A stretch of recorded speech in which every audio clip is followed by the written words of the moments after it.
Louons le Seigneur, louons-le, il est notre Dieu, il est notre Père, Créateur, Elohim, Créateur des cieux et de la terre, Adonai, notre Maître. Alléluia, bienvenue encore sur cette plateforme Prayer God's Word Ministry. Alléluia, un ministère, une plateforme qui a été conçue pour vous apporter l'excellente parole du Dieu vivant. Alléluia. Je suis votre frère Bertrand Collet. Je vais vous apporter la parole de Dieu ce matin parce que la sœur Cathy, elle est en mission à ce moment. Alléluia. Mais avant, pour nous de commencer avec ce que le Seigneur a préparé pour nous en avance, nous allons prendre quelques minutes pour louer le Seigneur, pour l'honorer, parce que nous savons que nous ne sommes pas arrivés jusqu'à ce point où nous sommes de nos propres forces. Si nous sommes ici, c'est à cause de la miséricorde de Dieu. La parole de Dieu nous fait comprendre qu'à travers sa miséricorde, nous ne sommes point consumés parce que les bontés de Dieu ne s'épuisent point et ses compassions se renouvellent chaque matin. Donc si tu es là, présent avec moi, tu es connecté, quel qu'en soit le lieu où tu sois en ce moment, ouvre ta bouche et loue le Seigneur. Parce qu'il est Dieu. Et la parole nous commande de le louer, de pousser les cris de joie à sa présence, parce qu'il est Dieu. Alléluia. Oublions nos problèmes, oublions ce que nous traversons en ce moment, car nous sommes à la présence du Dieu vivant. Qu'est-ce que la parole de Dieu nous dit?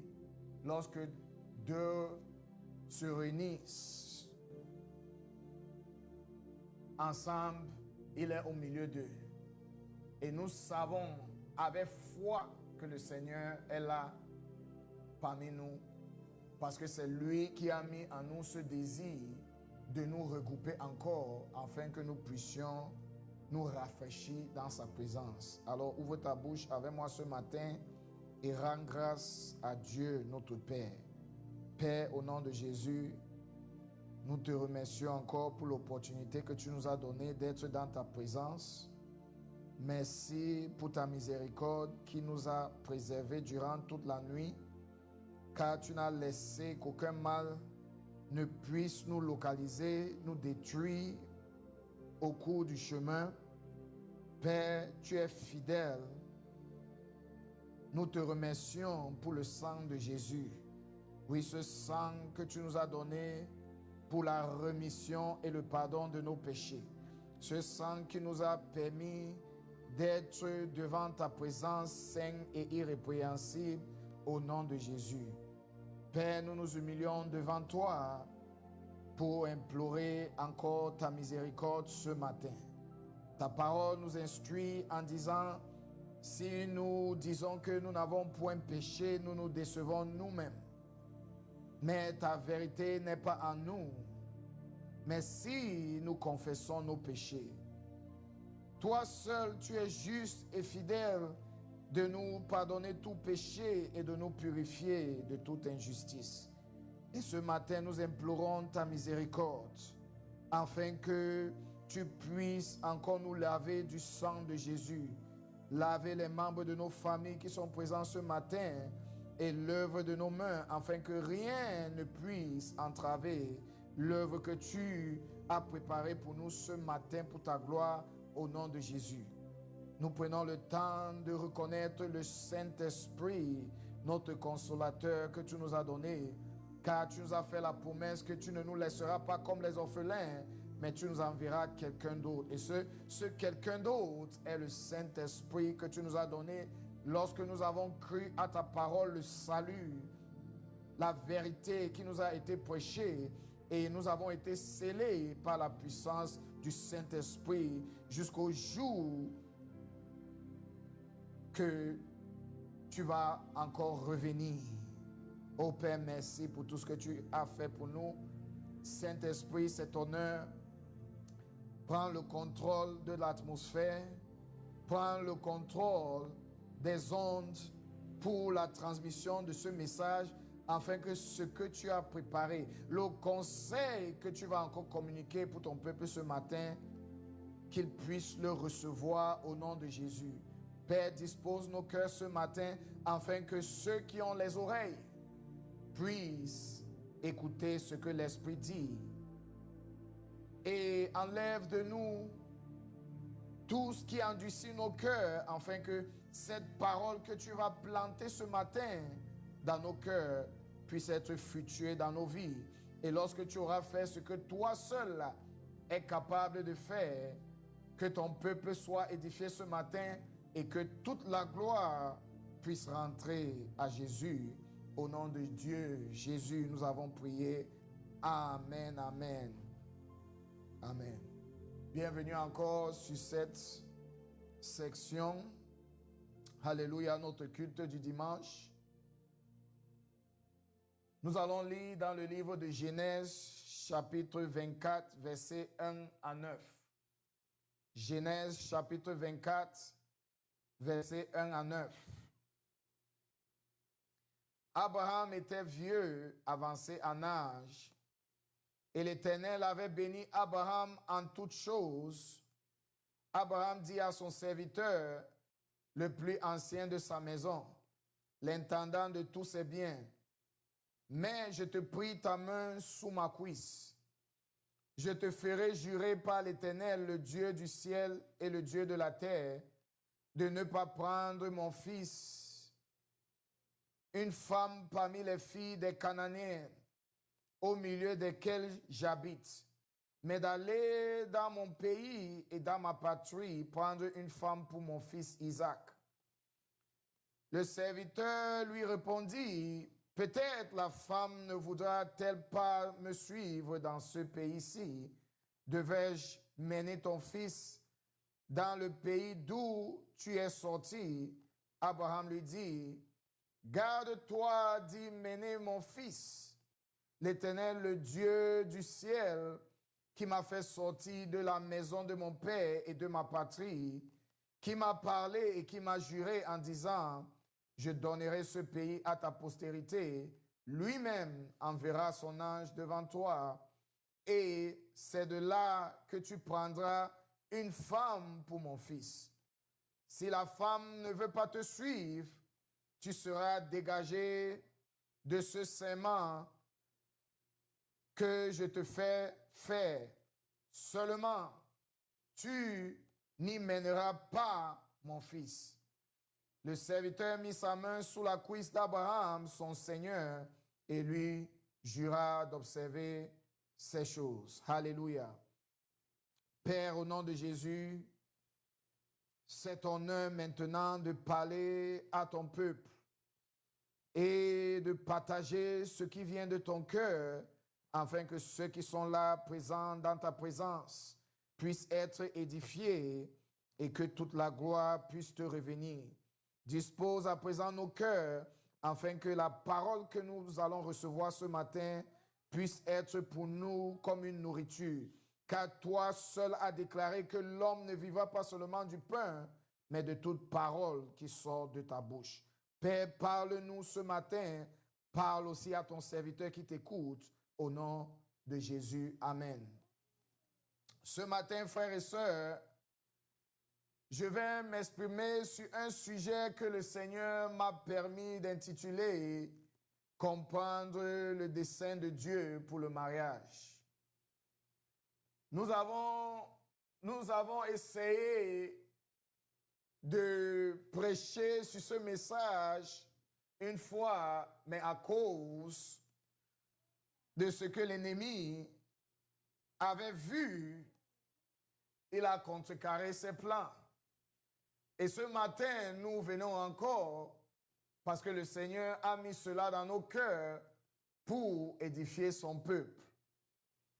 Donc, si ce matin, tu es là, présent, ou tu m'écoutes sur Internet, et tu as les plans de te marier, ou tu es déjà dans le mariage, mais tu ne comprends pas le but du mariage selon le dessein de Dieu, ce message est pour toi.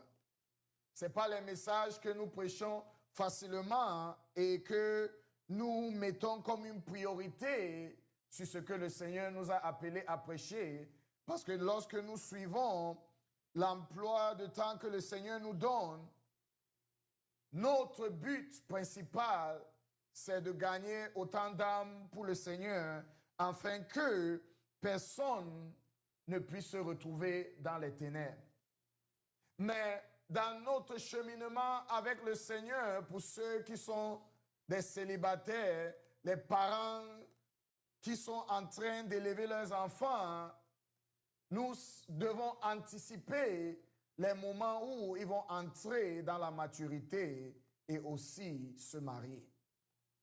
Lorsque j'ai grandi avec mes parents, ils ont fait de leur mieux pour m'instruire, mais il y a aussi les choses que j'ai comprises lorsque le Seigneur m'a fait mûrir et que nous n'avons pas toujours eu cette conversation entre nous, parents et enfants, pour mieux nous préparer pour le dessein de Dieu concernant le mariage.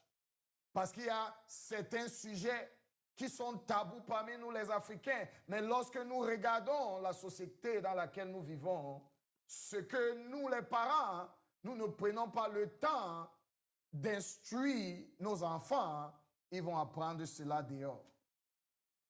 Alléluia.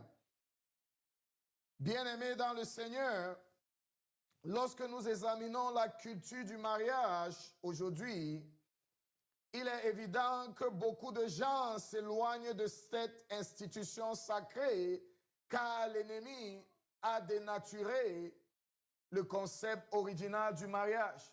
Lorsque nous regardons comment nos parents, nos ancêtres ont commencé dès le début, ils connaissaient le but pour lequel ils s'engageaient dans le mariage.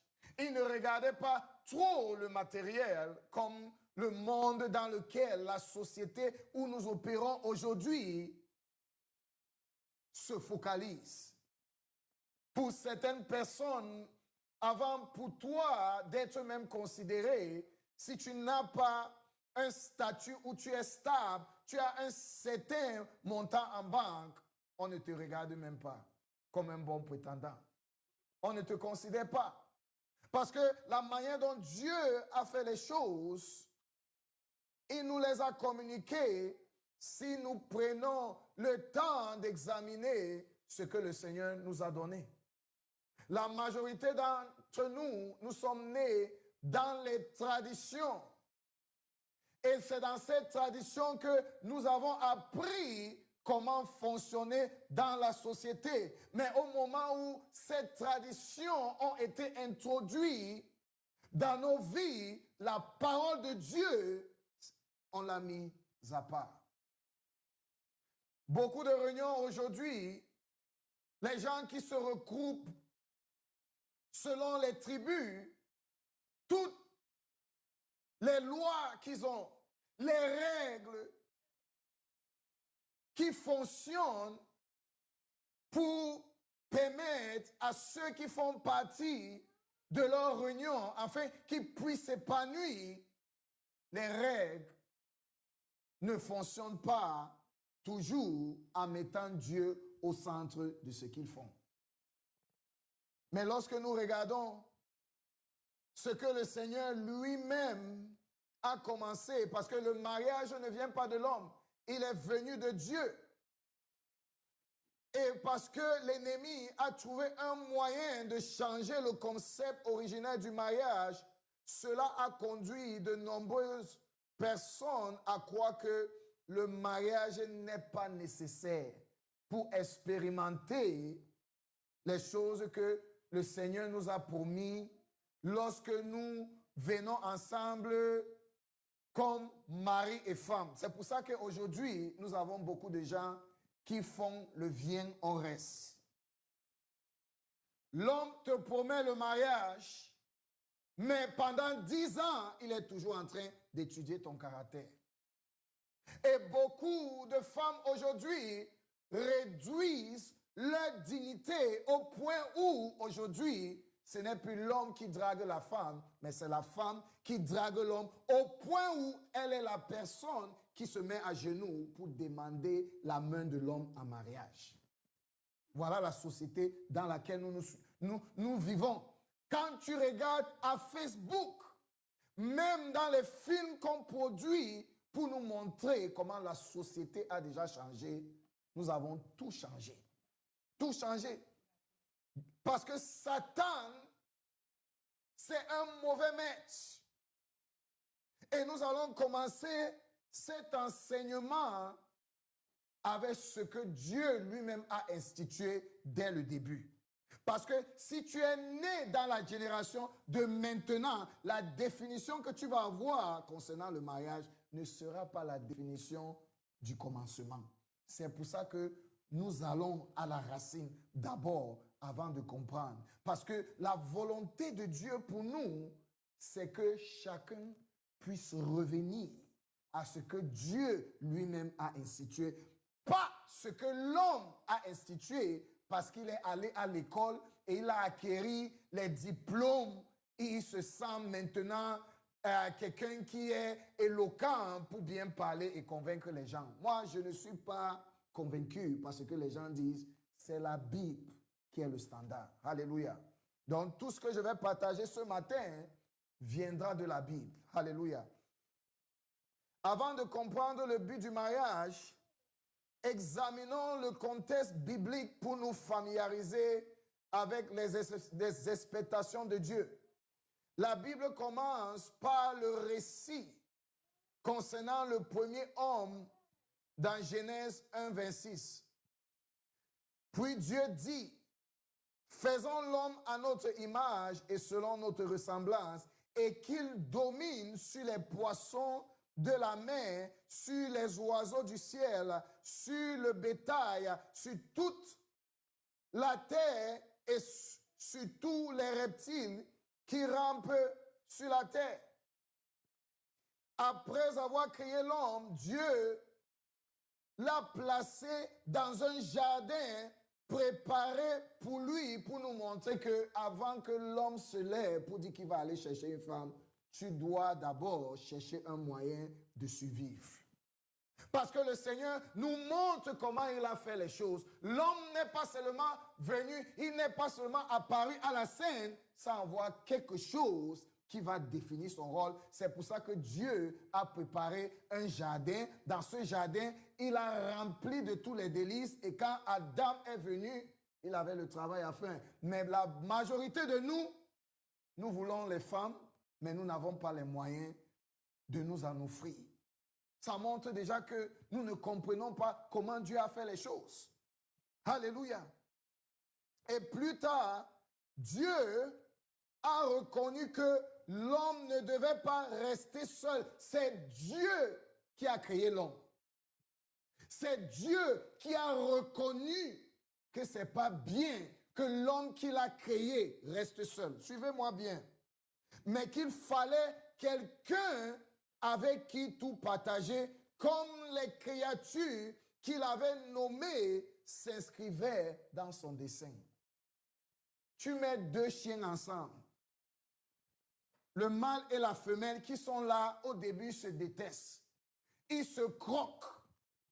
L'autre coup là-bas, l'autre coup là-bas, mais dès le moment où il y a déjà cette connexion-là, quand tu les enlèves, tu vas voir que la vie de l'autre chien n'est plus la même.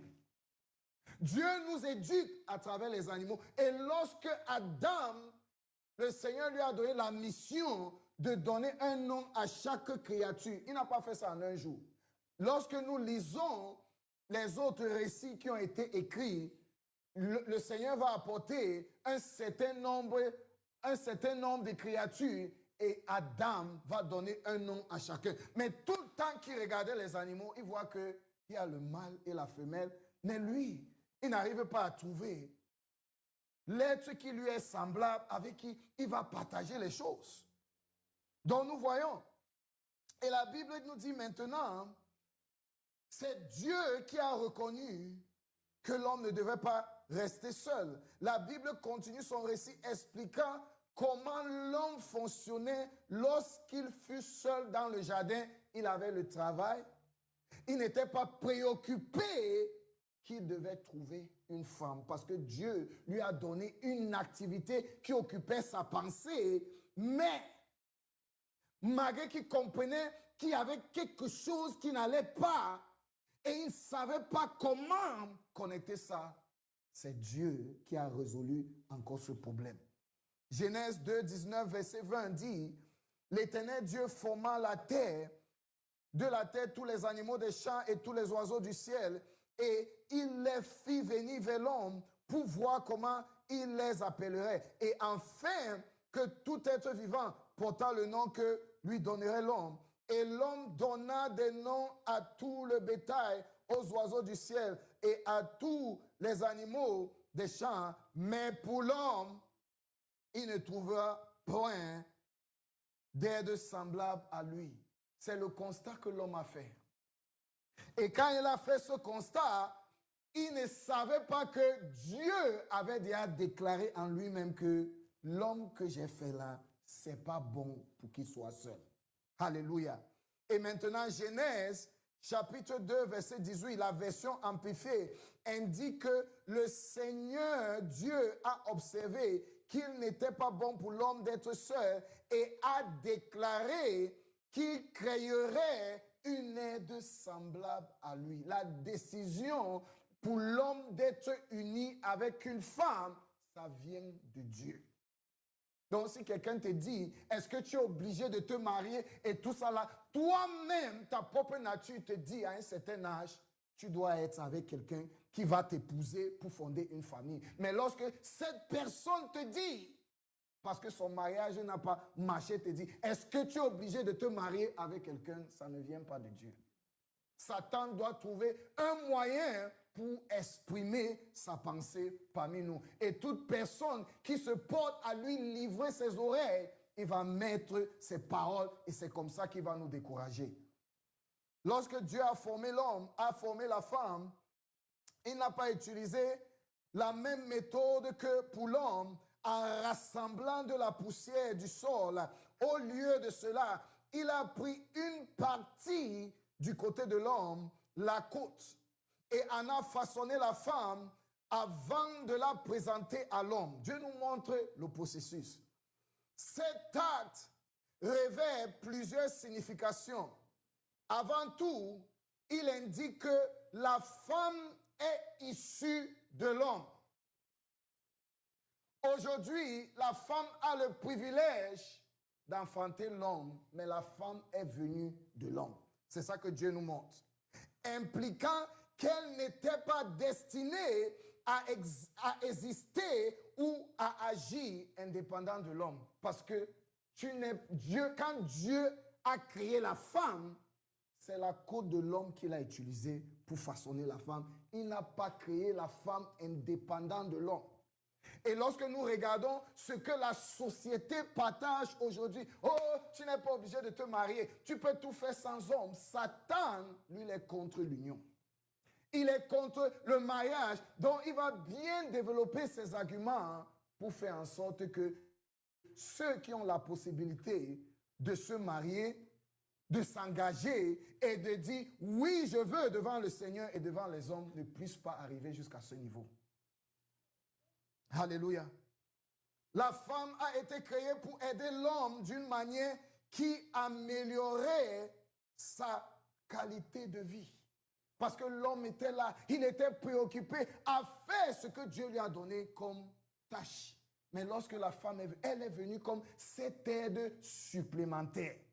Mais certaines personnes qui ne comprennent pas ce que Dieu a fait, tu vas te retrouver en train de frustrer celle que Dieu a envoyée dans ta vie pour t'aider à améliorer ta qualité de vie.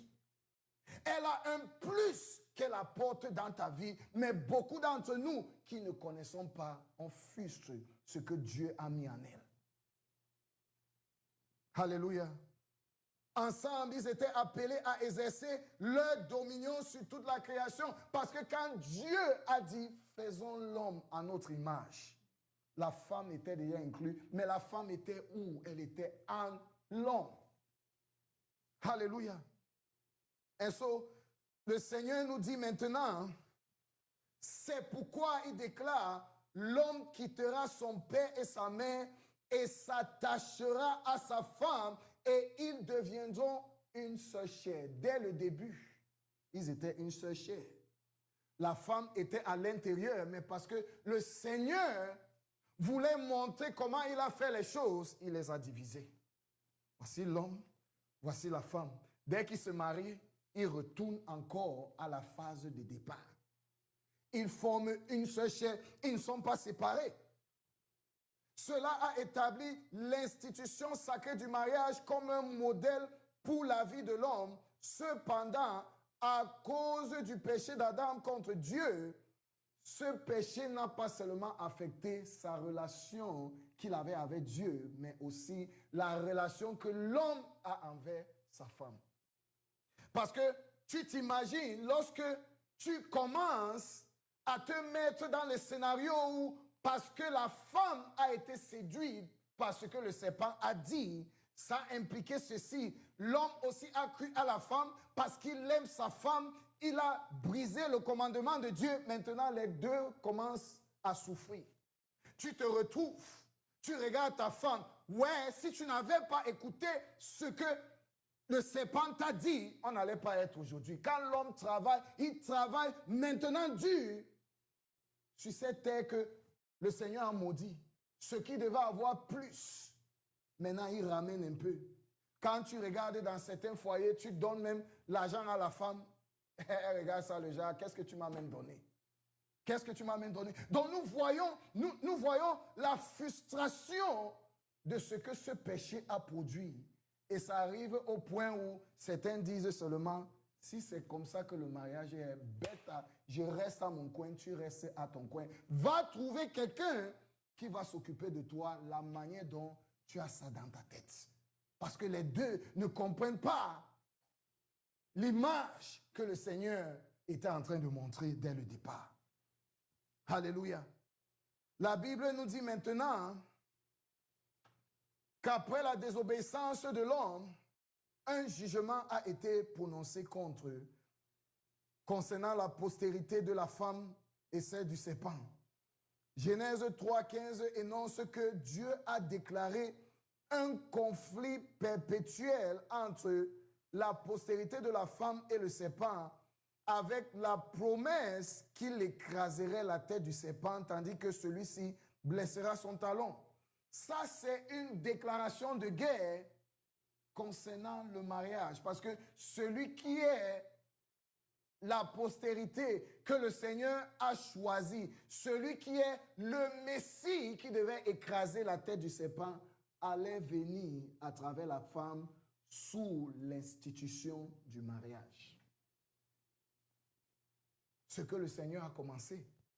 Et maintenant, puisque la postérité choisie devait naître de l'institution du mariage, l'homme avait pour mission de choisir une partenaire approuvée par Dieu plutôt qu'une simple âme sœur trouvée au hasard. Parce que beaucoup d'entre nous, nous ne comprenons pas ce que Dieu est en train de faire. Tu te maries avec n'importe qui. Au lieu pour toi d'expérimenter la faveur que tu es supposé observer, avoir, quand la parole dit, celui qui trouve la femme trouve le bonheur et obtient faveur de Dieu, tu commences à expérimenter le malheur. Et tu commences à dire que le mariage n'est pas bien, alors que tu n'as pas prié pour que le Seigneur te montre qui tu dois épouser. Alléluia. L'homme a la responsabilité de choisir une partenaire approuvée par Dieu. Il doit également défendre cette union face à l'opposition, parce que quand Dieu a donné son jugement concernant ce qui s'est passé dans le jardin, il a déclaré la guerre entre la postérité de la femme et la postérité du serpent. Satan connaît qu'il est en guerre avec nous et que tous les enfants que nous allons avoir à travers la femme, il doit chercher un moyen de les consumer. C'est nous, les hommes, nous ne sommes pas conscients que les choses n'ont pas changé. Parce que chaque génération qui naît vient avec sa part d'idées et nous introduit aux choses que nos ancêtres ne connaissent pas et on oublie que l'ennemi, lui, sait que nous sommes en guerre. Alléluia. Comprenant le plan de Dieu visant à faire venir la postérité par la femme, l'adversaire a tenté de corrompre les femmes en premier, cherchant à suivre, à produire en elle sa propre descendance au lieu de laisser le plan de Dieu s'accomplir. Cette stratégie est apparue pour la première fois dans l'Ancien Testament, notamment dans le livre des Jubilés et aussi Genèse, chapitre 6, verset 1 à 2. Je vais utiliser la référence du livre de Jubilés, chapitre 5, verset 1, pour apporter une lumière sur ce que nous avons lu dans Genèse, chapitre 6, verset 1 à 2, lorsqu'il parle des enfants de Dieu. Qu'est-ce que la parole dit? Alors que l'humanité se multipliait et que les filles naissaient, des anges choisis des épouses parmi elles, donnant ainsi naissance à des géants. Les anges que le Seigneur a envoyés parce que Adam et Ève sont tombés pour nous montrer le chemin de la justice de Dieu. Au lieu de faire leur travail, ils ont commencé à guetter nos filles. Et ce que ça a donné dans leur union, ce sont les géants qui sont sortis comme enfants. Ces géants n'étaient pas seulement le fruit de la corruption, mais aussi des instruments utilisés par l'ennemi pour répandre la méchanceté et la corruption à divers niveaux, dans le but de provoquer la destruction de l'humanité par Dieu et de contrecarrer son plan d'engendrer la postérité promise. Satan n'est pas bête. Il sait que Jésus doit naître à travers la femme. S'il peut dévancer Jésus et il apparaît comme un homme pour que la femme tombe amoureuse de cet homme et il réussit à injecter sa semence en elle, ce que ça va donner. Il sait que Dieu est pur, il ne pourra jamais utiliser une femme qui est souillée. Genèse 6, verset 5 décrit comment Dieu a vu que la méchanceté de l'humanité était grande sur la terre et que toutes les pensées de leur cœur n'étaient que mal en tout temps.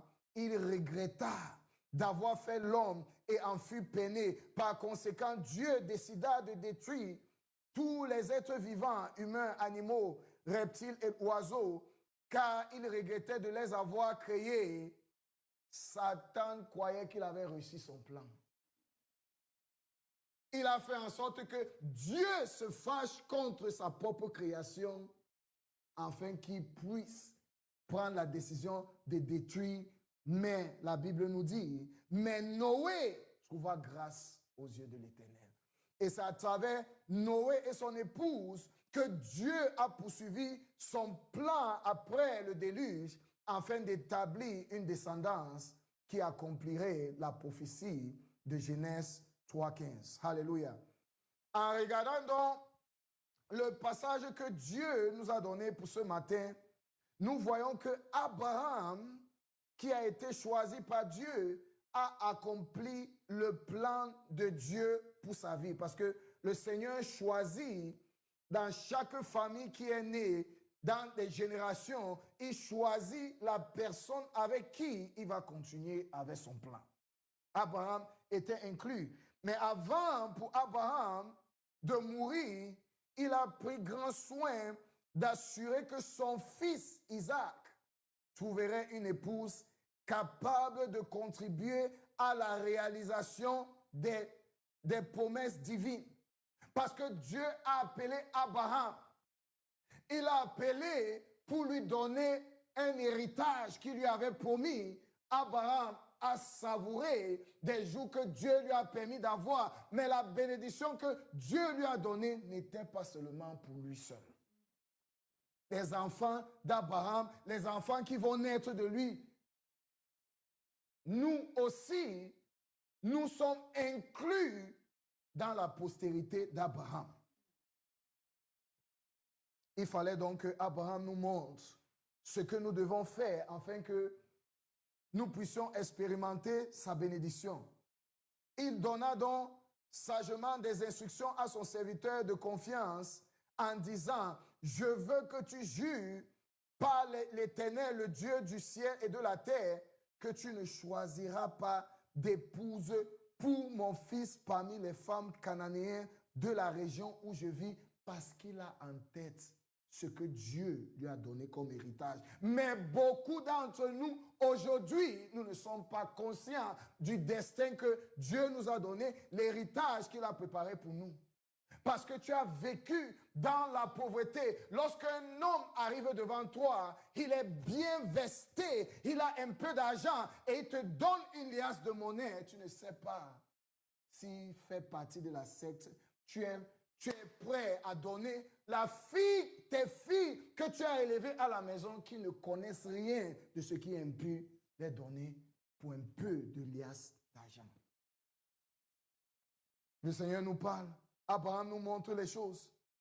Cette mission était si importante qu'Abraham demanda non seulement à son serviteur de prêter serment, mais aussi de s'assurer, en s'appuyant sur la fidélité de Dieu, que l'Éternel, le Dieu qui m'a fait quitter la maison de mon père et m'a promis ce pays, enverra son ange devant toi.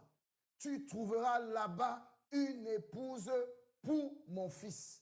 Parce que où il vivait, toutes les filles qui étaient autour de lui pratiquaient l'idolâtrie. Et lorsque nous, parents, nous voulons ce qui est meilleur pour nos enfants, nous devons observer l'exemple d'Abraham. C'est ainsi que débuta le voyage pour trouver l'épouse idéale pour Isaac.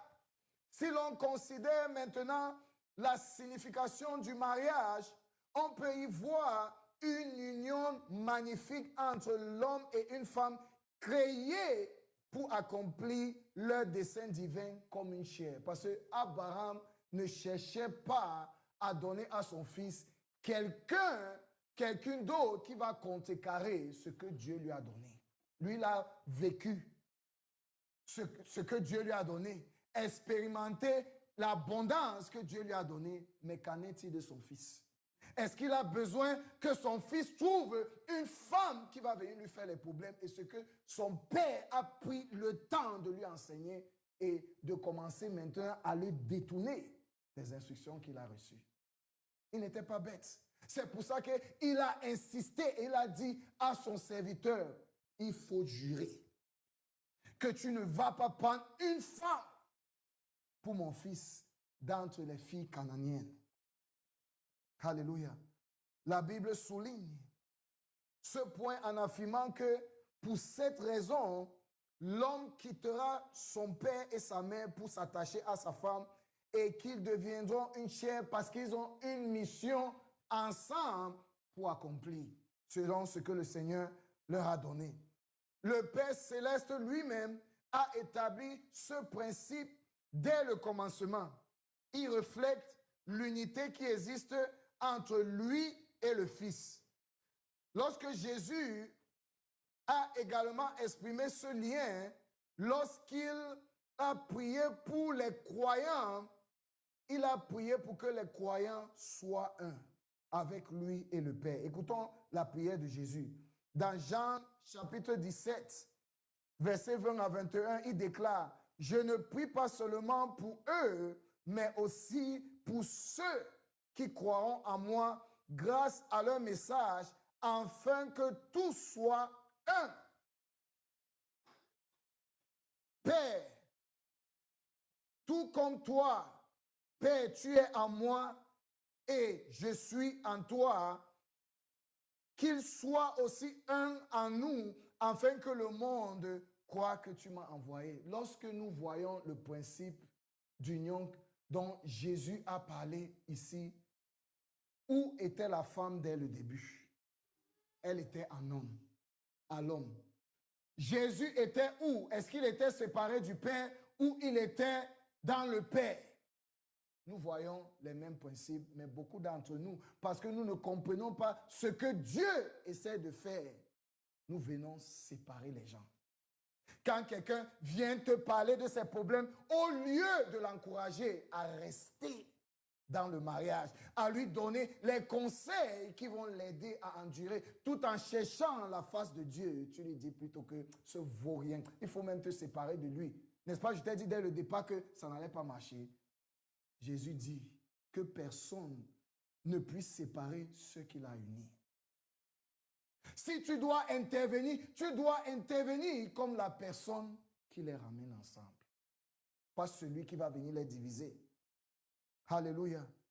Dans l'union d'Adam et Ève, Ève faisait déjà partie d'Adam. Ensemble, ils formaient une entité unique. Cependant, Dieu les a séparés pour faire apparaître la femme. Lorsqu'ils se sont unis par le mariage, ils ont retrouvé leur état original, conformément au dessein de Dieu. Jésus a expliqué que ce que Moïse avait autorisé dans l'Ancien Testament ne correspondait pas au plan initial de Dieu parce que les gens ne voyaient pas les femmes comme Dieu les voyait, comme un cadeau qu'il a préparé, une aide semblable. C'était se marier pour que la femme leur serve uniquement. Je t'ai épousé, j'ai payé ta dot, tu te dois de me servir, même si c'est que tu dois te coucher par terre pour que je marche pour toi, tu es ma servante. Tu n'as rien compris de ce que Dieu a fait. La femme vient avec le trésor en elle, parce que la Bible nous dit, celui qui trouve la femme, obtient le bonheur et obtient faveur de Dieu. Mais certains ne sont pas convaincus que la femme vient avec quelque chose de bon. C'est pour ça que beaucoup négligent. Et quand tu trouves celui qui comprend ce que Dieu dit, celui qui est prêt à l'enlever du marché, et peut-être qu'elle n'est pas éduquée, l'investissement, la valeur que tu mets en elle, c'est ça qui commence à ressortir, ce que Dieu aussi a mis en elle. Mais beaucoup d'entre nous, nous ne voyons pas ça. Je parle en tant que témoin parce que c'est ce que je vis dans mon mariage avec ma femme. Alléluia. Dieu hait le divorce car il contrarie son dessein d'unir le mari et la femme en une seule chair et établit un modèle que les enfants pourront suivre, un modèle qui honore la sainteté et la justice de Dieu. Quand nous regardons ce que le divorce cause aujourd'hui dans les sociétés, les enfants sont affectés au point où certains enfants qui voient comment le père maltraite leur mère, ils ne veulent même pas se marier. Les femmes, certaines filles se retrouvent en train de détester l'idée d'avoir un homme dans leur vie à cause de ce que leur père a fait subir leur maman. La maman n'a pas la parole. Elle ne peut rien te dire. Et beaucoup d'entre nous qui sont les ministres de Dieu, parce que Adam a écouté sa femme, on va commencer à dire, tu as entendu ce que Adam a fait. Il a écouté sa femme et les problèmes sont arrivés aujourd'hui. Mais vous n'avez pas lu le problème que Abraham a eu avec Sarah, au point où il n'arrivait pas à dormir. Lorsque Sarah lui a dit, il faut faire partie Agar. Il faut la faire partie. Son fils ne va pas hériter ce que le Seigneur nous a donné. Qu'est-ce que Dieu a dit à Abraham? Écoute ce que Sarah te dit. Il y a les moments où ce que la femme va te dire, quand tu pèses ça avec ce que Dieu t'a donné, tu vois que ça ne donne pas, tu ne vas pas écouter, mais tu dois exercer la sagesse. Et quand tu vois qu'elle te dit ce qui correspond avec le conseil de Dieu, écoute ce qu'elle te dit. Parce qu'elle est dans ta vie pour améliorer la qualité de ta vie, pas pour t'apporter le malheur. Alléluia. Le mariage était autrefois une institution précieuse attendue avec impatience par beaucoup à l'approche de l'âge adulte. C'était un honneur pour des hommes, des personnes engagées, de comprendre l'engagement et de cette hâte de se tenir devant le Seigneur. Quelqu'un ne se levait pas un matin pour dire à son père et sa mère que je veux me marier.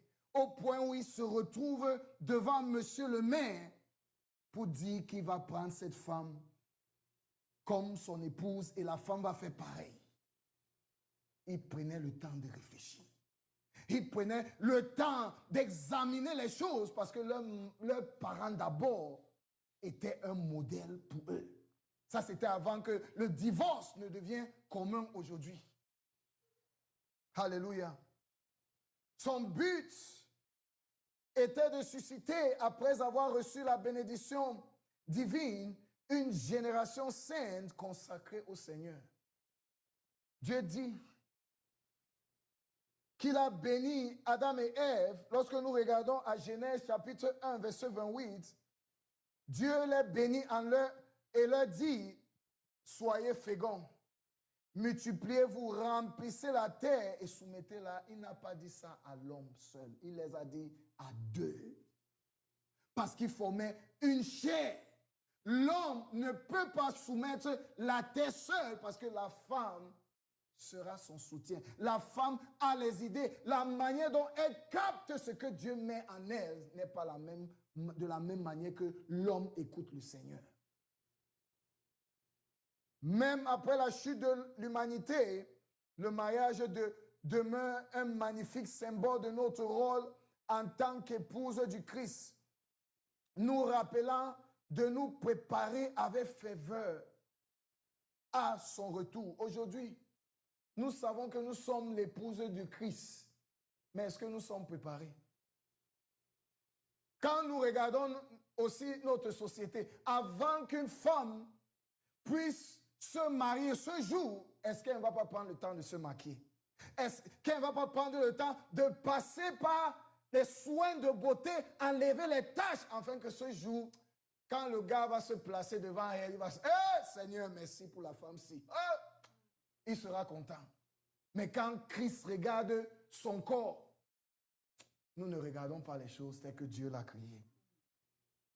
Une femme ayant reçu une bague de promesse avant le mariage a la responsabilité de se préparer pour être la plus belle possible aux yeux de son futur époux. Parce qu'il ne veut pas venir être découragé et commencer à regretter pourquoi il t'a choisi toi, alors qu'il y avait les milliers autour de toi qui pouvaient dire que c'est s'il l'a choisi, mais c'est toi qui l'as choisi. Éphésiens nous dit maintenant ce que l'apôtre Paul nous a expliqué concernant la notion de l'union pour que nous puissions nous préparer. Il dit, Éphésiens chapitre 5, verset 27, que son épouse, c'est Christ qui dit, que son épouse puisse se présenter à lui-même une église glorieuse, sans tache, ni ride, ni rien de semblable, mais sainte et irrépréhensible. Quand Christ revient et il te regarde, Satan ne doit rien trouver en toi qui lui appartienne, qui va faire en sorte que Dieu te refuse. C'est la même chose avec nous. Avant de te marier, tu vas t'assurer que celle que tu as choisie, il n'y a rien de déplorable en la personne-là. Tu ne veux pas que quelque chose de surprise ne puisse te surprendre. C'est pour ça qu'il parle que son épouse puisse se présenter à lui-même une église glorieuse, sans tache, ni ride, ni rien de semblable, mais sainte et irrépréhensible. Malheureusement, beaucoup d'hommes ne prennent pas suffisamment le temps de se préparer en comprenant le véritable but du mariage. Rechercher une partenaire comme Abraham l'a fait, une aide qui soit véritablement adaptée pour accomplir les desseins merveilleux de Dieu. Il ne s'agit pas seulement de trouver quelqu'un avec qui tu dis, j'ai trouvé une femme avec qui je vais me marier. Est-ce qu'elle va dans la direction où tu es en train de partir? Est-ce que ce que Dieu t'a donné, elle est d'accord avec ça? Parce qu'il y a certains qui viennent avec leur idée qu'ils ont reçue de leurs parents, leur tradition, que c'est comme ça que le mariage doit être. C'est pour ça que la Bible doit être notre standard pour apporter la confusion dans le couple. Empêcher cette confusion, je veux dire, dans le couple. Parce que l'autre va dire, oh, j'ai appris ceci de mes parents, j'ai appris ceci. L'autre va vouloir défendre son cas. Finalement, qui aura raison? Si Dieu n'est pas au centre de notre union, tu vas écouter qui? Parce que les deux peuvent avoir raison, mais à cause de l'orgueil. Qui va se soumettre pour dire que, tu sais quoi, l'affaire, s'il ne nous aide pas, j'accepte ton point. Les gens se laissent tromper par les apparences au lieu de privilégier la beauté intérieure, alors que la véritable valeur vient du cœur. Le plan de Dieu pour le mariage repose sur un magnifique modèle impliquant la soumission. Aujourd'hui, lorsque tu parles de la soumission, les femmes surtout détestent ce mot. Parce que l'homme a changé la définition de la soumission. La soumission commence avec l'homme, pas la femme. L'homme se soumet à Dieu et par conséquent, l'épouse se place également sous sa direction grâce à sa propre soumission. Parce que les deux sont appelés à rendre compte à Dieu. C'est pour ça que lorsque le Seigneur a créé Adam et il a créé aussi Ève de sa côte, il les a unis. Quand l'homme a échoué et que le commandement de Dieu concernant l'interdit qu'il a mis de ne pas manger l'arbre de la connaissance du bien et du mal, il n'est pas allé demander à la femme. Pourtant, c'est la femme qui a été séduite. Et elle a convaincu à son mari, non, il est allé à l'homme. Parce qu'il a donné le commandement à l'homme. C'est à l'homme maintenant de s'assurer que malgré que la femme verrait que cet arbre apparaît beau à ses yeux, ne passe pas à côté, ne respire pas autour de ça, continue ta route comme si ça n'a jamais existé. Mais parce qu'il aimait sa femme, il a accepté. L'homme se soumet d'abord à Dieu et par conséquent, l'épouse se place également sous sa direction grâce à sa propre soumission. Parce que si la femme n'écoute pas son mari, il a le droit de la reporter à Dieu et dit que la femme que tu m'as donnée, voilà ce que moi je fais, voilà ce qu'elle est en train de faire et elle va répondre à Dieu. Et quand Dieu lui commence à châtier, il ne blague pas. Il ne blague pas. Quand Dieu a dit à Abraham, tu vas enfanter, Sarah est-elle là? Elle a commencé à rien dire, le corps c'est qui est fini. Est-ce qu'il va avoir encore l'opportunité, cette joie de porter un enfant? Quand Dieu a dit, tu as ri, elle dit, je n'ai pas ri. Parce que c'est que Dieu là, il ne blague pas. Quand il dit, c'est ce que lui il a dit qui va s'accomplir. Cette forme de soumission se reflète dans la manière dont elle choisit de mener sa vie au sein du mariage. La soumission ne se force pas. C'est pour ça que nous devons prendre le temps d'éduquer le couple pour qu'il sache à quoi s'attendre. Parce que chacun de nous, nous sommes là, j'ai mes idées, elle a ses idées, on cherche à avoir un point commun. C'est seulement Dieu qui peut dire, toi, voilà comment tu vas te comporter. Toi là, voilà comment tu vas te comporter. Ne viens pas avec ta part d'idée, venir imposer ça sur ce que Dieu n'a pas commencé. C'est là où les problèmes commencent. Alléluia. Et lorsque nous voyons maintenant ce que Dieu dit, il dit, elle ne suit pas, parlant de la femme, les tendances du monde. Parce que l'homme, lui, n'a pas le temps de certaines choses. Quand lui sort, il prend sa mallette, c'est pour aller chercher son argent.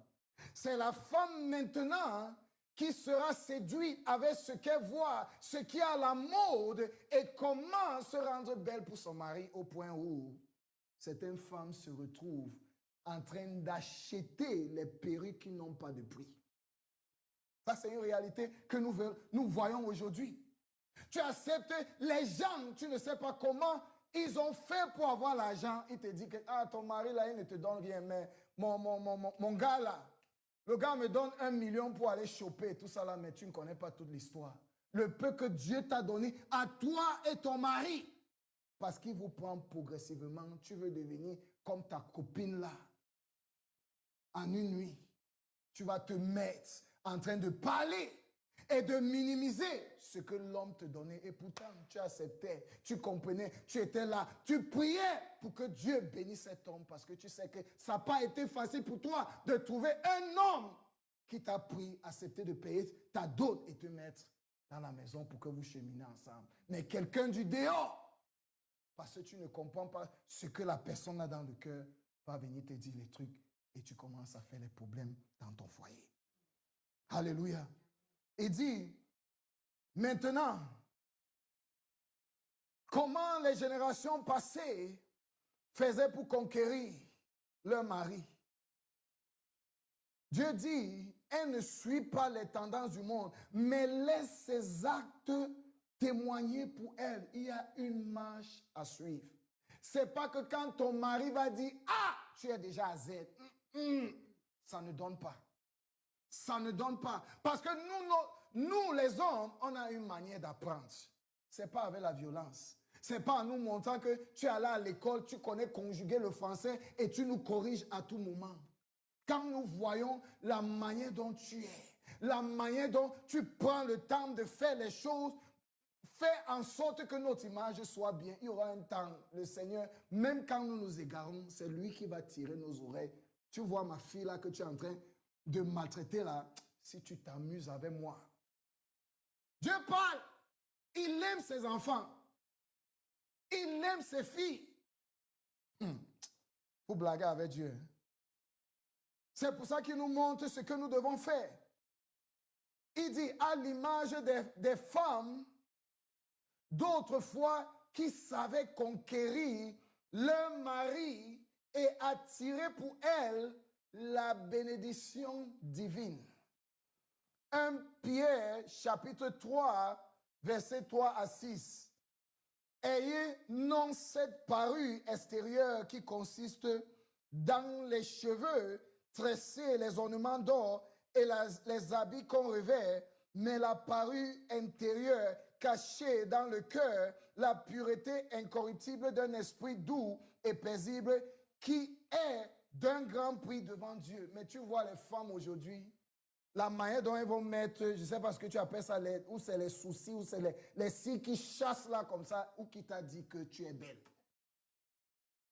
Les ongles qui sont au point où, je ne sais pas qui nous a menti.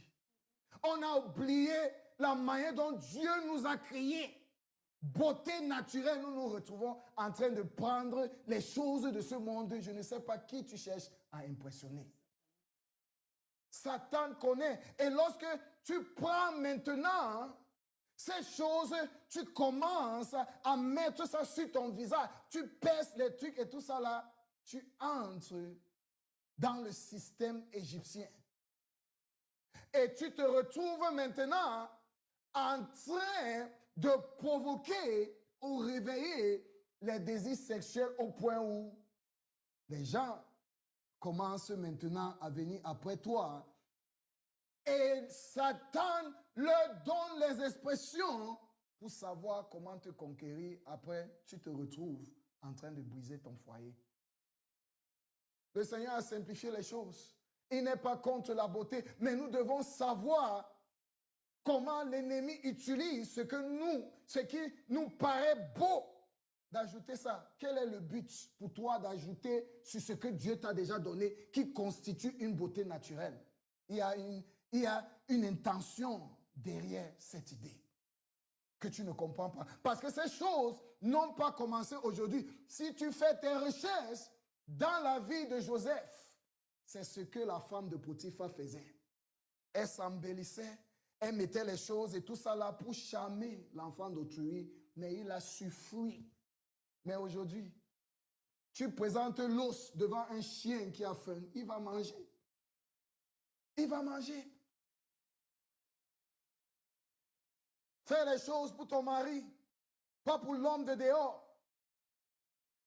Le Seigneur nous dit, ainsi se paraît autrefois les saintes femmes qui apparaissent, qui espéraient en Dieu. Ce sont les femmes qui espéraient en Dieu, pas n'importe quelle femme. Soumises à leur mari, comme Sarah qui obéissait à Abraham et l'appelait son Seigneur. On ne te dit pas d'appeler ton mari Seigneur, mais tu dois avoir en toi un degré de révérence envers ton mari pour savoir comment t'adresser en lui. Même quand il s'égare à sa manière de faire les choses, le Seigneur t'a donné le pouvoir de savoir comment lui prendre. Si tu sais comment l'amener avec les actes de séduction, tu sais également comment le prendre afin qu'il puisse t'écouter. Le Seigneur a mis à toi ce pouvoir. Mais beaucoup n'utilisent pas ce que Dieu leur a donné. Ils parlent n'importe comment. Et l'homme, avec son orgueil, il ne va pas supporter certaines choses. Il sera là pour un moment. Et quand il va commencer à faire son désordre, tu auras seulement les oreilles pour entendre et les larmes pour pleurer. Alléluia. Apprenons à préserver ce que Dieu nous a donné. Alléluia. Concernant l'homme, l'homme également a la responsabilité de marcher devant le Seigneur avec sagesse pour savoir comment diriger sa famille afin de présenter l'image de Dieu concernant le mariage. Si tes parents ont échoué dans leur responsabilité, toi qui es né d'eux, tu as la responsabilité d'arranger cette image qu'ils n'ont pas pu préserver pour que ceux qui vont naître de toi puissent suivre le droit chemin. Alléluia. Si le Seigneur n'était pas réel dans ma vie, aujourd'hui j'allais suivre le cours de ma famille. Mais j'ai pris une décision pour dire ceux qui étaient avant moi peuvent avoir échoué, mais moi je ne vais pas échouer. Et je n'ai pas pris cet engagement de moi-même. J'ai crié le Seigneur de m'aider, afin que ceux qui vont naître de moi, ceux qui me considèrent, ceux dont le Seigneur m'utilise pour être leur modèle, auront une raison pour retourner à l'idée, le concept original du mariage. Parce que le mariage est une bénédiction. Alléluia. Il dit, Marie, montrez à votre tour la sagesse dans vos rapports avec vos femmes. Comme avec un sexe plus faible, honorez-les. Le Seigneur parle de l'honneur, pas seulement de dire à la femme, tu dois te soumettre, mais la manière dont tu vis avec elle. Tu dois aussi vivre avec elle d'une manière où tu l'honores. Quand tu honores quelqu'un, tu ne fais pas ce qui va faire mal à la personne. Tu ne te retrouves pas dehors en train d'avoir les sugar mami ou ce que vous appelez et tout ça là. Et tu viens à la maison, ta femme connaît que tu dois être là. Le travail finit à 17 h, mais tu arrives à la maison à 22 h. Tu dis que tu signais les papiers. Quel genre de papier tu signais alors que tu as signé à l'hôtel rendez-vous avec ta maîtresse? C'est pas l'honorer. C'est pas l'honorer.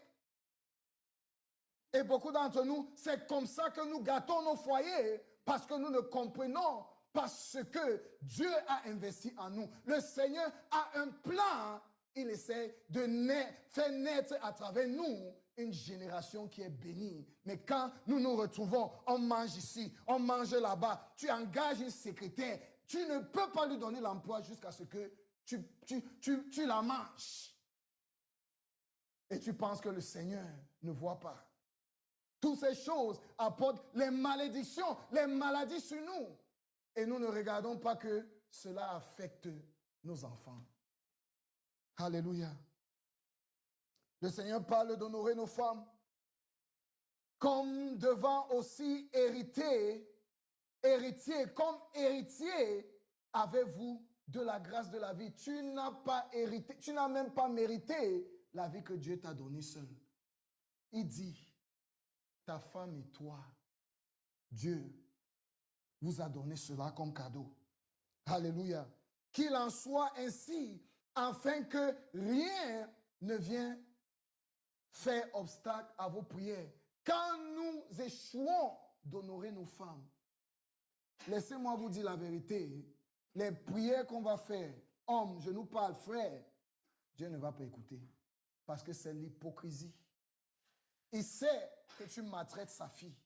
Il sait que tu ne l'aimes pas. Parce que si tu l'aimais, ce que tu fais derrière, en cachette, le code que tu caches à ton téléphone, tu n'allais pas le faire. Et les prières que tu es en train de faire seront bloquées. Et tu vas te poser la question, pourquoi tes choses n'avancent pas et tout ça là. Pose-toi la question si la manière dont tu fais les choses, c'est aligné avec l'image du mariage que le Seigneur t'a montré. Alléluia. Enfin, pour terminer, écoutez, soyez tous animés des mêmes pensées et des mêmes sentiments pleins d'amour fraternel, de compassion, d'humilité. Et maintenant, le Seigneur a raison de l'impudicité qui existe entre nous. Il nous dit à travers 1 Corinthiens chapitre 6 verset 13, nous avons presque fini.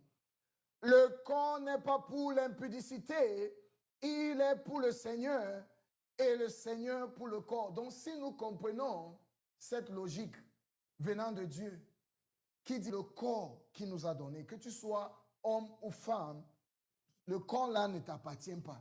Si quelque chose ne t'appartient pas, tu n'as pas le droit de faire de ce corps comme bon te semble. Il dit, le corps n'est pas pour l'impudicité, il est pour le Seigneur et le Seigneur pour le corps. Parce que Dieu, c'est là où il habite. C'est son temple. Et il essaie de travailler dans ce temple pour réaliser ce qu'il avait dès le départ au début. C'est pour ça que nous travaillons dur afin de nous abstenir. Ce que nous voyons là dehors, ce n'est pas que nous n'avons pas les yeux, mais nous comprenons que ici, Dieu a dit, voilà la limite qu'il a tracée. Et tu sais, si tu franchis, ce qui va t'arriver. Et tu démontres aussi ton amour pour le Seigneur ainsi. Le Seigneur a conduit Paul à écrire sa lettre aux Corinthiens au sujet de l'immoralité sexuelle et de la perversion. Parmi les croyants, certains se livraient à des actes immoraux conduisant à la débauche. On parle des croyants maintenant. On ne parle pas de ceux qui sont en dehors de l'église parce que là-bas, tu trouves n'importe quoi. Ces individus n'étaient pas de simples croyants. Ils avaient reçu le Saint-Esprit et agissaient sous sa conduite. Pourtant, certaines de leurs pratiques immorales étaient pires que ce que l'on observait chez les païens. Lorsque nous lisons 1 Corinthiens chapitre 5, verset 2, 1 à 2, il met en évidence l'existence d'une immoralité sexuelle parmi eux, les chrétiens. Un péché dont on n'entendait même pas parler chez les païens. Un homme vivant avec la femme de son père. Vous écoutez? Un homme vivant avec la femme de son père. Au lieu de s'en affliger, ils étaient remplis d'orgueil et n'ont rien fait pour retrancher le coupable. Dieu a l'image qu'il essaie de préserver. Mais la société dans laquelle nous vivons, Satan nous donne les idées pour gâter l'image du mariage. Lorsque Abraham envoya son serviteur pour clôturer, cherchant une épouse pour son fils dans son pays d'origine, il avait cette conviction que Isaac allait trouver la femme idéale parce qu'il a pris le temps d'investir en lui, lui montrant les voies de Dieu. Mais est-ce que toi qui es présent ce matin, toi qui cherches à trouver une femme ou un homme, tu t'es préparé assez? Est-ce que tu es familier avec les expectations de Dieu? Nous allons prier maintenant. Alléluia. Premier sujet de prière. Genèse 18, verset 19, nous dit, « Car je l'ai choisi, afin qu'il ordonne à ses enfants et à sa maison après lui de garder la voie de l'Éternel, en pratiquant la justice et le droit, et qu'ainsi l'Éternel accomplisse en faveur d'Abraham les promesses qu'il lui a faites. Est-ce qu'aujourd'hui tu connais Dieu? Est-ce qu'aujourd'hui tu connais ce qui est droit?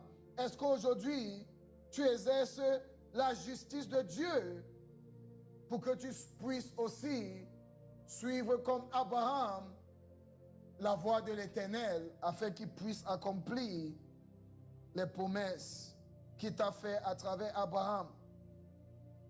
Ésaïe 51, verset 1 à 2 nous dit: écoutez-moi, vous qui poursuivez la justice, vous qui cherchez l'Éternel, regardez le rocher d'où vous avez été taillé, la carrière d'où vous avez été extrait. Regardez Abraham, votre père, et Sarah qui vous a enfanté, car lui seul, je l'ai appelé, je l'ai béni et multiplié. Et c'est à travers Abraham que les bénédictions que Dieu a données, nous l'expérimentons aujourd'hui parce que Christ est venu faciliter le processus pour nous.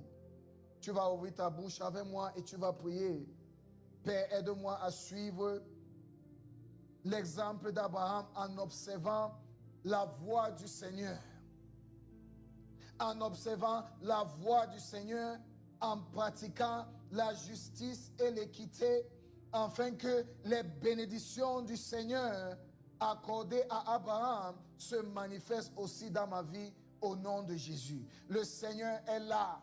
Il est là avec sa bénédiction. Il est là avec ce qu'il a promis à Abraham. Il a dit à Abraham, à travers toi, Abraham, toute la famille de la terre sera bénie. Mais est-ce que tu es prêt à être ce fils? Est-ce que tu es prêt à être cette fille de suivre la voie de l'Éternel, de pratiquer la justice et l'équité, afin que la bénédiction que le Seigneur a donnée à Abraham puisse maintenant se manifester dans ta vie? Car il a dit, regardez Abraham et regardez Sarah, car lui seul j'ai appelé et je l'ai béni.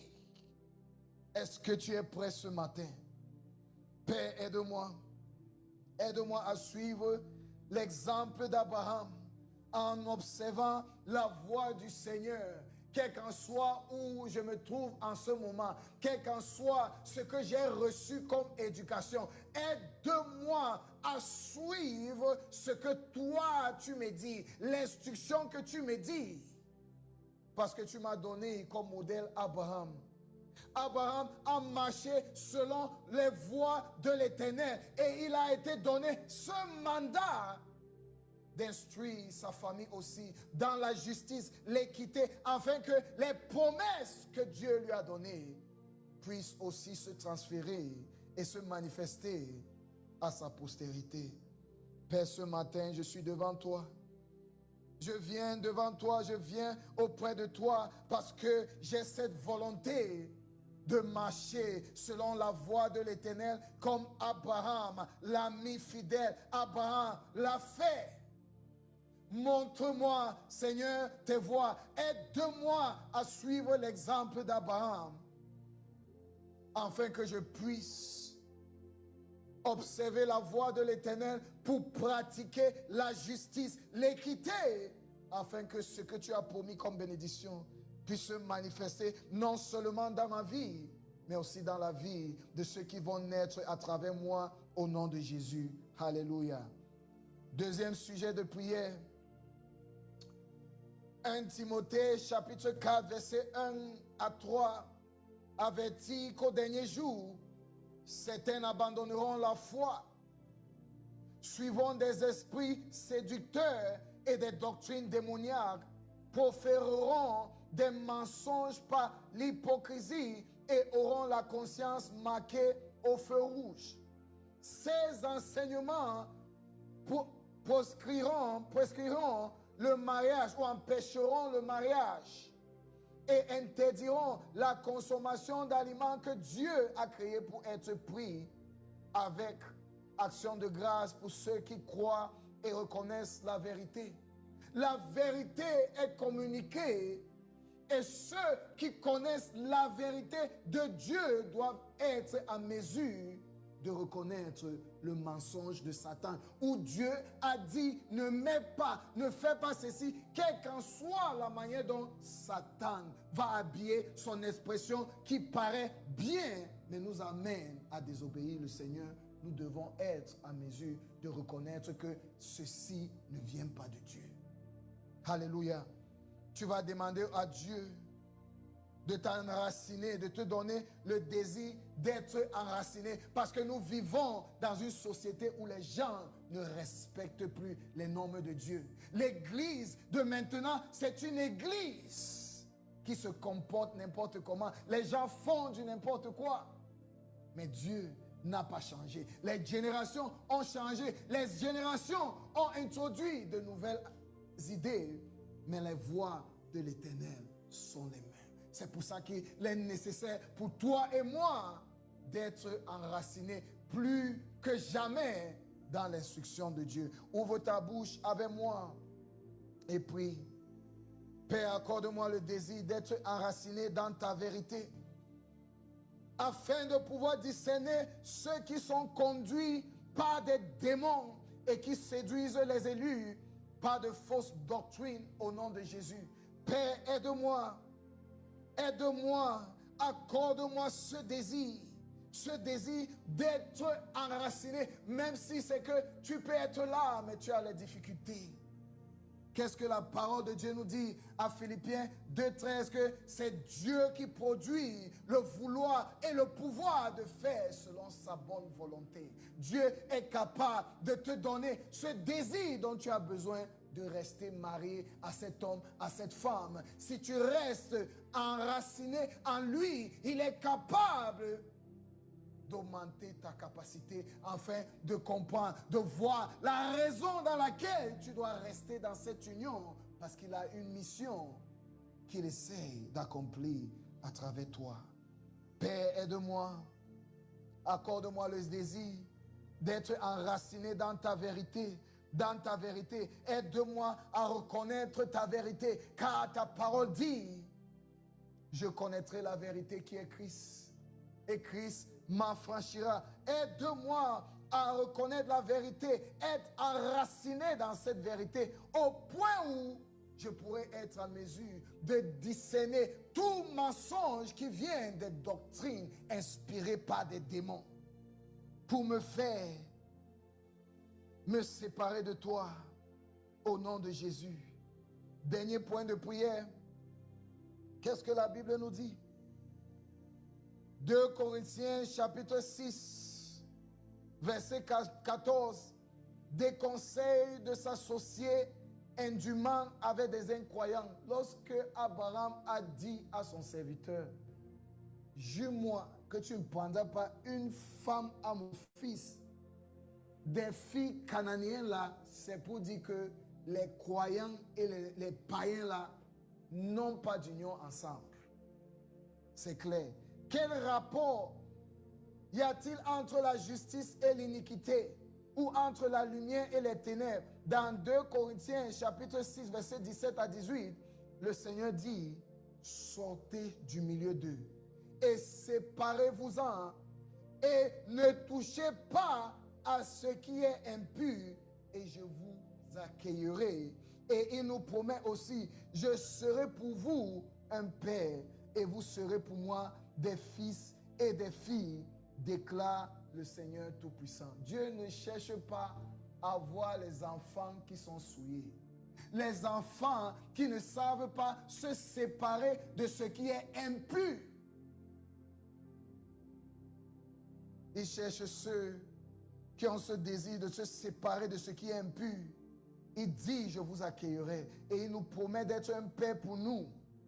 Oh Seigneur, ouvre ta bouche avec moi. Si c'est toi, à toi que le Seigneur parle ce matin, ouvre ta bouche, Seigneur. C'est pas moi, de quiconque ne suit pas tes voies, tout en paraissant être un croyant à mes yeux. Plusieurs d'entre nous savent que le Seigneur n'aime pas ceux qui ne marchent pas selon ses règles. Et beaucoup d'entre nous, nous prétendons, parce que nous voulons profiter l'un de l'autre. La Bible nous fait comprendre, telle voie paraît bien à l'homme, mais à la fin, cela conduit à la mort. Mais ce matin, nous allons prier afin que le Seigneur nous déconnecte de toute personne qui ne suit pas ses voies. Qu'est-ce qu'il dit dans le livre de Corinthiens? Séparez-vous d'eux. Séparez-vous d'eux. Séparez-vous de ceux qui sont impurs et je vous accueillerai. Il nous a donné la promesse qui sera un Père pour nous. Père, ce matin, sépare-moi de quiconque ne suit pas tes voies tout en paraissant être un croyant à mes yeux. Seigneur, coupe tout lien avec quiconque l'ennemi utilise en ce moment pour me souiller par l'immoralité sexuelle au nom de Jésus. Tout agent que Satan utilise en ce moment qui paraît être une bonne personne alors que c'est un agent satanique pour me mener à l'immoralité sexuelle. Père, déconnecte-moi de cette personne. Déconnecte-moi de cette personne. Tue ce désir en moi de me souiller sexuellement au nom de Jésus. Seigneur, démasque tout instrument de Satan destiné à me souiller afin d'attiser ta colère contre moi au nom de Jésus. Nous avons vu dès le départ ce que Satan a fait. Il a envoyé ses anges démoniques. Des anges qui voulaient faire, ont commencé avec la bonne intention de mener les hommes sur terre, mais ils ont commencé à avoir les désirs bizarres au point où ils ont pris les fils des hommes comme leurs propres femmes. Tout agent que Satan utilise pour m'amener à me souiller, afin que le plan de Dieu concernant ma vie ne puisse pas s'accomplir, Père, démasque cet agent et déconnecte-moi de lui au nom de Jésus. Déconnecte-moi de tout ce que l'ennemi utilise en ce moment pour m'amener à me souiller au nom de Jésus. Amen, amen, alléluia. Donc nous sommes à la fin de notre culte. Alléluia. Le Seigneur nous a permis de cheminer ce message et je pense que beaucoup d'entre nous, nous avons compris ce que le Seigneur attend de nous. Nous, notre but est de susciter un peuple qui a la crainte de Dieu et qui continue à marcher selon les règles que Dieu nous a données. Alléluia. Si tu es connecté ce matin et tu ne connais pas Jésus comme ton Seigneur et ton Sauveur, ne laisse pas cet instant passer sans le recevoir. La Bible nous fait comprendre dans le livre de Jean, chapitre 3, verset 16, que Dieu a tant aimé le monde qu'il a donné son Fils unique, Jésus-Christ, afin que quiconque croit en lui ne puisse pas périr, mais obtenir cette vie éternelle. Romains chapitre 10, verset 9 nous fait comprendre, si nous confessons de notre bouche le Seigneur Jésus et nous croyons dans notre cœur que le Père l'a ressuscité des morts, nous serons sauvés. Alors si c'est toi ce matin, tu es prêt à recevoir Jésus, puis cette prière avec moi. Père, merci encore pour ce message. Merci pour Jésus que tu as envoyé comme l'agneau immolé, l'agneau qui est parfait, qui a satisfait ta justice sur la croix, afin que je ne puisse pas périr, mais je puisse croire en lui, croire à son œuvre, afin de recevoir cette vie éternelle. À présent, je confesse Jésus comme mon Sauveur et mon Seigneur, et je crois dans mon cœur que tu l'as ressuscité des morts au 3e jour. Père, merci parce que tu me reçois maintenant comme membre de ta famille dans ton royaume. Accorde-moi à présent le don du Saint-Esprit afin que celui qui est le consolateur puisse m'aider à cheminer avec toi. Aide-moi à trouver les amis qui ont la crainte de Dieu, trouver une église où on prêche Christ en vérité afin que je puisse grandir devant toi au nom de Jésus. Et pour ceux qui sont toujours dans la course, nous voyons que nous avons un travail à faire. Je prie afin que le Seigneur continue de nous fortifier afin que nous puissions persévérer et croître dans la connaissance de Dieu au nom de Jésus. Père, au nom de Jésus, merci encore pour ce message que tu nous as donné, cette nourriture qui était chargée, dont tu nous as nourris avec. Merci parce que tu nous as fait part de ce qui est dans ton cœur. Dans l'idée concernant le mariage, c'est ta volonté pour que cette institution de mariage soit toujours sacrée parmi nous. Parce que toi, tu es un Dieu sacré. Père, je prie pour ceux qui sont mariés, ceux qui cherchent toujours à trouver l'âme sœur, que ce message ne puisse pas être juste un message qui entre dans une oreille et sort dans l'autre, et qu'ils puissent prendre le temps de le méditer, afin que ce que tu as déclaré à travers ton serviteur puisse être une bénédiction pour eux. Ceux qui se retrouvent dans les cas de honte, Père, montre-leur la miséricorde, comme tu l'as fait avec cette femme qui a été attrapée en flagrant délit. Tu as dit à cette femme, va et ne pêche plus. Que ceux-là puissent obtenir nouvelle miséricorde pour commencer de nouveau, afin que le plan que tu avais dès le début pour la conception du mariage puisse se développer en nous. Donne-nous les hommes cette habilité de savoir, comme chef de famille, comment diriger nos familles, afin que les enfants que tu nous as donnés à travers nos femmes puissent suivre ce bon chemin. Tu nous as donné Abraham comme l'exemple et Sarah comme l'exemple d'une maman. Aide-nous à suivre les exemples, afin que toutes les bénédictions que tu as données à travers Abraham se manifestent dans nos vies. Merci Père, parce que tu es fidèle. Béni soit ton nom d'éternité en éternité. Père, je prie afin que tu bénisses encore ton peuple.